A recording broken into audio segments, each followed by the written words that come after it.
এই বেটা, তোর সমস্যা কি? টেবিলের উপরে কি করস? আসলেই তো দোস্ত, তুই চেয়ারে না বসে টেবিলের উপরে কি করিস? মামা, একটু চিল করতেছি, চিল।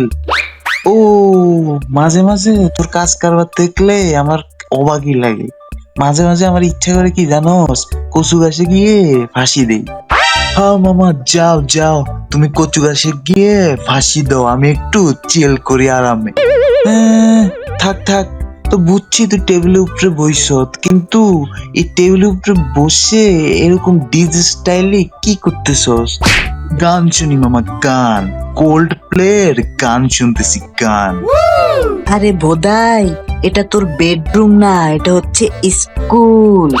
এই ক্যারল, স্কুল কি তোর গান বানানোর জায়গা? জায়গা পাস না গান শুনানোর না? আরে জানি জানি, স্কুলকেও মাঝে মাঝে বেডরুম বানাতে হয়, তুই মাথা মোটা এসব বুঝবি না। ওহ, এই তোরা এরে কেউ থামা, আর না হয় ভোদাইটারে ইচ্ছা মতো পিডা। হ্যাঁ, শুন শুন, বাপের নাম ডুবাইয়া শুন। কিছুক্ষণ পর যখন সার আইবো, তখন তোমার গান পুটকি দিয়ে বের করো।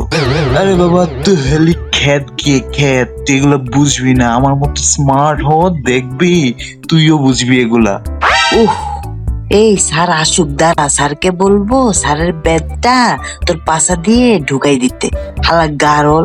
আরে যা তো, সারের ব্যাগ তোর পুটকি দিয়ে ঢুকা গিয়ে যা যা। হালা গারল। এই দোস্ত শুন, এর মাথার তার একটাও ঠিক নাই, সব ছিঁড়ে গেছে। এরে পাগলা গারদে পাঠাইতে হইব।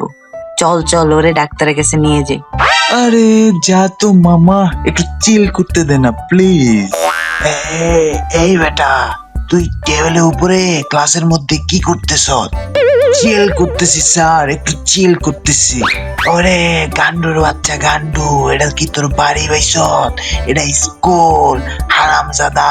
স্যার, এটা তো বাড়ির মতোই, আমার কাছে তো স্কুল আর বাড়ি একই রকম স্যার।